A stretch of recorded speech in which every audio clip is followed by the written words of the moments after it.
여러분은 나 스스로를 어떻게 설명하시나요? 나에겐 어떤 수식어가 붙는지, 나를 설명할 수 있는 단어는 무엇인지 생각해 본 적 있으신가요? 우리는 아주 많은 조각들로 이루어져 있습니다. 내가 원해서 생긴 것도 내 의지와 상관없이 내 삶의 대부분을 차지하고 있는 것도 있죠. 나는 나를 이루고 있는 조각들 중 어떤 것에 더 큰 의미를 부여하고 있는지, 앞으로 어떤 조각을 더 키워갈 것인지, 한 번쯤은 나를 자세히 들여다보는 시간을 가져보셨으면 좋겠습니다. 그리고 그 어떤 단어에도 당신을 가두지 않기를 바랍니다. 털어내고 싶은 마음속 이야기를 보내주세요. 걱정이 흩어지는 곳, 자정의 대나무 숲입니다.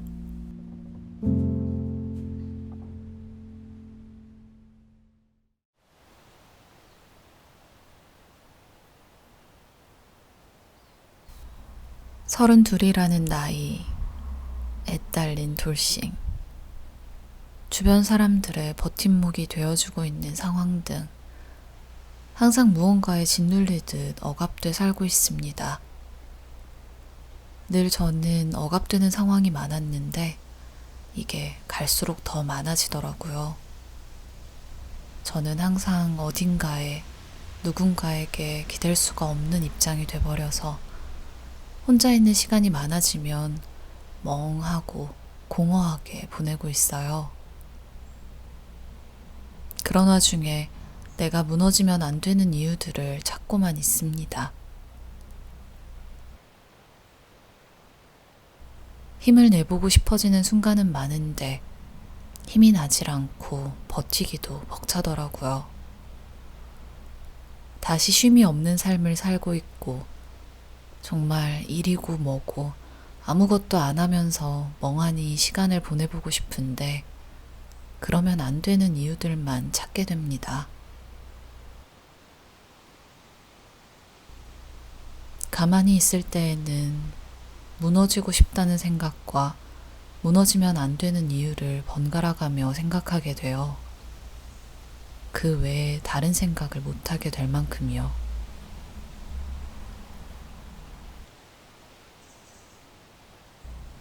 주변에서 저보고 이제는 행복하게 살아보라고 하는데 행복에 대한 기준이 궁금하더라고요. 다른 사람들은 어떤 상황일 때, 어떤 기분일 때 즐거운지, 행복한지, 저도 제 자신을 잘 몰라서도 힘이 드네요. 저는 누군가에게 의지할 수 있는 상황이 안 되고 다른 사람들이 의지하기만 하는 사람인 것 같아 무너지지 못하는 이유만을 찾으며 버티게만 됩니다. 행복의 기준이 무엇인지, 버티기 힘들 때 다른 분들은 어떻게 하시는지 궁금합니다.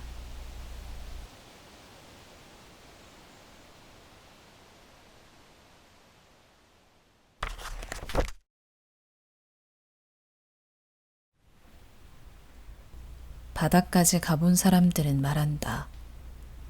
결국 바닥은 보이지 않는다고. 바닥은 보이지 않지만 그냥 바닥까지 걸어가는 것이라고. 바닥까지 걸어가야만 다시 돌아올 수 있다고. 바닥을 딛고 굳세게 일어선 사람들은 말한다. 더 이상 바닥에 발이 닿지 않는다고. 발이 닿지 않아도 그냥 바닥을 딛고 일어서는 것이라고. 바닥에 바닥까지 갔다가 돌아온 사람들도 말한다. 더 이상 바닥은 없다고. 바닥은 없기 때문에 있는 것이라고. 보이지 않기 때문에 보이는 것이라고. 그냥 딛고 일어서는 것이라고.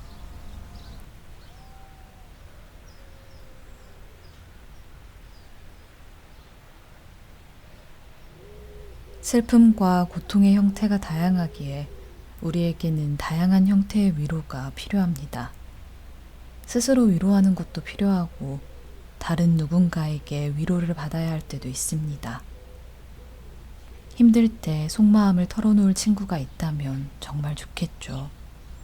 설령 그가 내 마음을 완벽하게 알아줄 수는 없다고 해도 그렇게 털어놓는 일 자체가 위로가 될 테니까요. 반대로 우리 역시 누군가의 마음을 위로해 줌으로써 스스로 위로를 받기도 합니다. 위로란 결국 사랑하는 사람들이 서로의 마음을 나누는 행위니까요.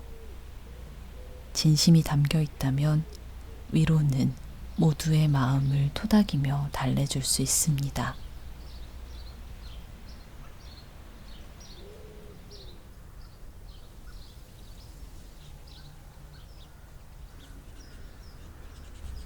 행복하기 위해서는 지금 내 마음에 귀 기울여야 합니다.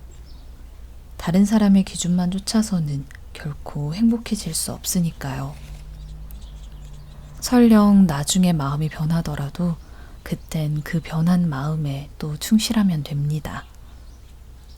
행복은 어딘가 멀리 있는 게 아니라 우리가 지금 여기에 충실할 때 얻을 수 있으니까요. 김민철 작가의 모든 요일의 여행에 있는 이 글처럼 말입니다. 예전 책에 여기서 행복할 것이라는 말을 써두었더니 누군가 나에게 일러주었다. 여기서 행복할 것의 줄임말이 여행이라고.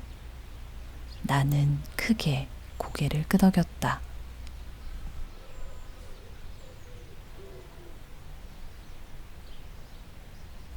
사실 우리는 모두 삶이라는 여행을 하고 있죠. 그 여정이 즐거우려면 다른 사람이 아닌 우리가 좋아하는 일로 일정을 채워야 합니다. 예를 들어 카페에서 편히 쉬는 게 관광지를 다니는 것보다 좋으면 그렇게 하면 됩니다. 다른 사람이 아무리 좋다고 해도 내가 내키지 않은 일을 하면 행복할 리 없죠. 무조건 이건 해야 돼 라는 건 없어요. 다른 사람이 아닌 지금 내 마음의 목소리에 차분히 귀 기울이면 정말 원하는 게 뭔지 조금씩 들리기 시작할 겁니다. 바로 지금 네가 행복한 일을 해.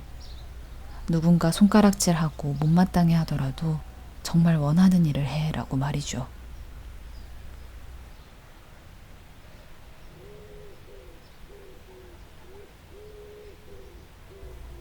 우리가 행복하기 위해서는 정말 원하는 게 뭔지 마치 정신 나간 사람처럼 끊임없이 고민하고 찾아야 하는 것 같습니다. 그 일은 다른 사람에게 맡길 수 없습니다. 오직 우리 스스로 해야 하죠. 어쩌면 그 작업은 평생 하게 될지도 모릅니다. 정말 원하는 걸 빨리 못 찾을 수도 있고 그것이 계속 바뀔 수도 있으니까요. 하지만 여행의 즐거움은 계획된 일정을 지킬 때만 생기는 게 아닙니다. 때론 일정이 틀어지고 온갖 우여곡절을 겪는 도중에 생기기도 하죠. 행복 역시 이와 같습니다. 인생이라는 긴 여정 곳곳에 예기치 않은 순간 속에 깃들어 있죠.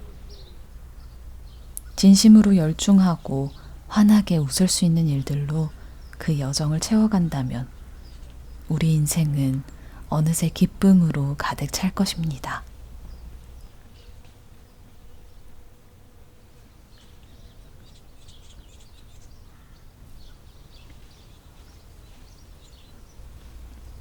바닷가에 메어둔 작은 고깃배, 날마다 출렁거린다.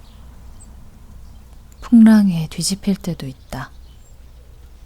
화사한 날을 기다리고 있다. 멀리 노를 저어나가서 해밍웨이의 바다와 노인이 되어서 중얼거리려고. 살아온 기적이 살아갈 기적이 된다고. 산호라면 많은 기쁨이 있다고.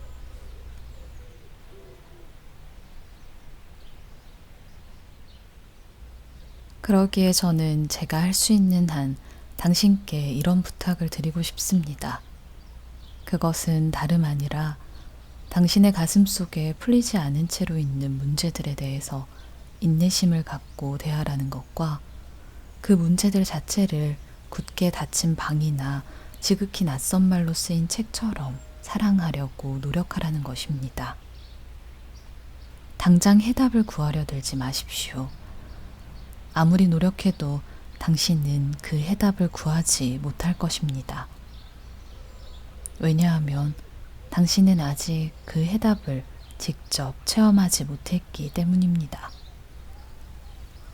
그러므로 모든 것을 직접 몸으로 살아보는 것이 중요합니다.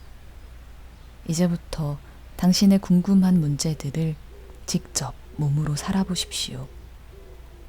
그러면 먼 어느 날 자신도 모르게 자신이 해답 속에 들어와 살고 있음을 깨닫게 될 것입니다.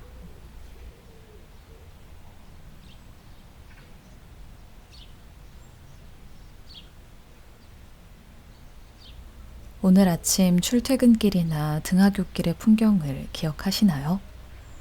구름의 모양은 어땠는지, 지나가는 사람들의 표정은 어땠는지 생각나시나요?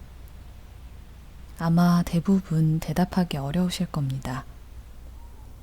우리는 이처럼 사소한 것들을 쉽게 지나치며 살아갑니다. 매일 너무 치열하게 앞만 보며 달리느라 놓쳐버리는 것이죠. 저 역시 바쁘다는 핑계로 나중에 좀 더 편하게 살기 위해서란 핑계로 작지만 소중한 행복을 놓치고 살았던 때가 있습니다. 작은 행운에 감사하는 마음을 잊고 지냈고 일상에서 저를 아끼고 배려해준 이들에게 관심을 둘 여유도 갖지 못했죠. 하지만 주변의 소중한 사람들과 소소한 행복조차 느끼지 못한다면 아무리 큰 목표를 이룰 수 있다고 해도 무슨 소용이 있을까요? 결국 인생이란 사소한 일상이 모여 이뤄지는 것이니 하루하루가 행복하지 않다면 인생도 행복할 리 없는데 말이죠. 사실 행복은 그리 대단할 필요가 없다는 걸 이제는 잘 알 것 같습니다. 장기적인 목표를 세우고 이루는 일도 중요하지만 현재를 소홀히 해서도 안 됩니다. 하루를 열심히 보낸 뒤에는 일상에 지치지 않도록 작지만 소중한 행복을 찾아서 충전을 해야 합니다. 그건 정말 별게 아닙니다. 어쩔 땐 차 한 잔, 과자 한 조각이 지친 하루를 달래주기도 하니까요.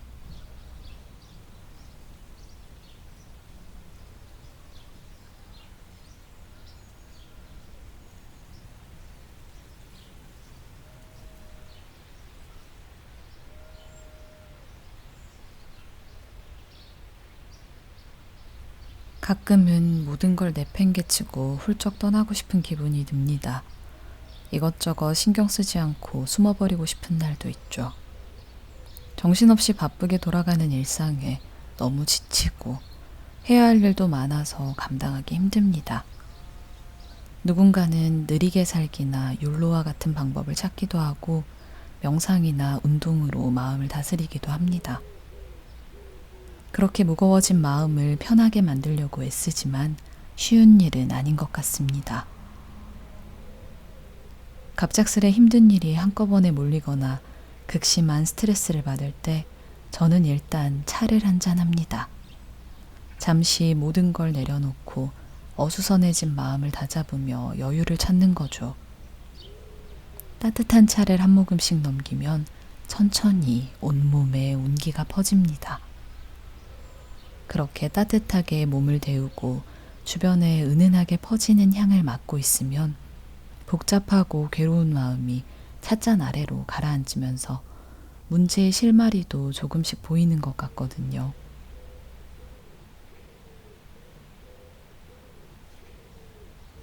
차를 마시는 건 커피나 다른 음료를 마시는 행위와는 완전히 다른 것 같아요.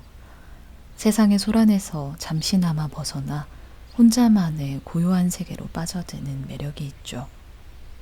그래서일까요? 많은 역사적 인물도 차를 사랑했다고 합니다. 특히 나폴레옹의 단 하나뿐인 취미가 바로 차 마시는 일이었다고 하죠. 하루에 겨우 4시간만 자면서 온종일 유럽 정복의 꿈을 꾸었던 야심가였지만 차를 마시는 시간만큼은 마음을 편하게 내려놓았겠죠.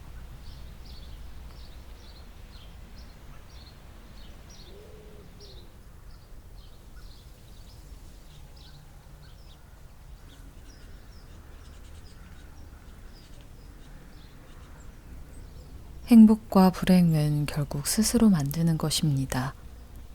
내면에 있는 아이를 어루만지고 토닥이며 사랑해 주세요. 그래야 우리는 어떤 시련에도 흔들리지 않는 단단한 힘을 기를 수 있습니다. 인생의 행복과 불행은 결국 내 마음이 결정하는 거니까요. 우리 차 한잔 할까요? 세상의 추위에 차갑게 얼어붙은 당신에게 마음을 담아 따뜻한 차 한 잔 드리겠습니다. 비록 모든 걱정을 털어낼 순 없겠지만 그 차 한 잔으로 작은 여유와 행복을 찾기를, 그래서 세상을 다시 씩씩하게 살아갈 용기를 찾기를.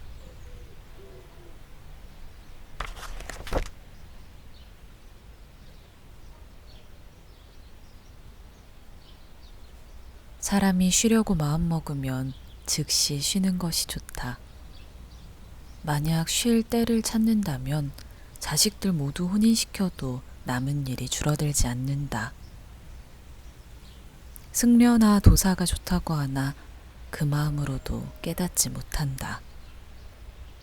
그래서 옛사람이 이르기를 당장 쉬면 쉴 수 있지만 그칠 만한 때를 찾으면 때가 없다고 했으니 그 견해가 참으로 탁월하다.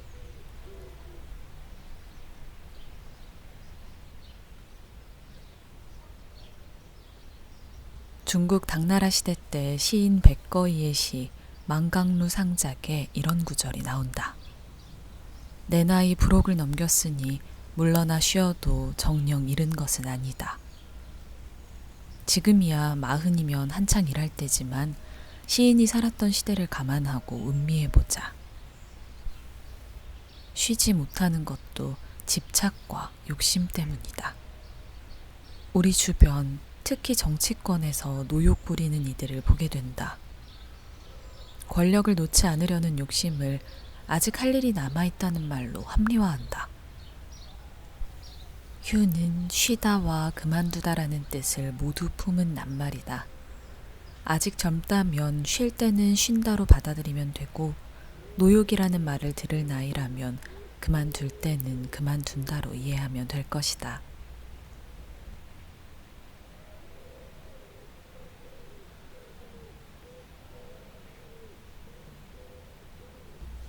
명성을 뽐내는 것은 명성에서 달아나는 것보다 못하다. 일에 능숙한 것이 어찌 일을 줄여 한가로워지는 것만 하겠는가.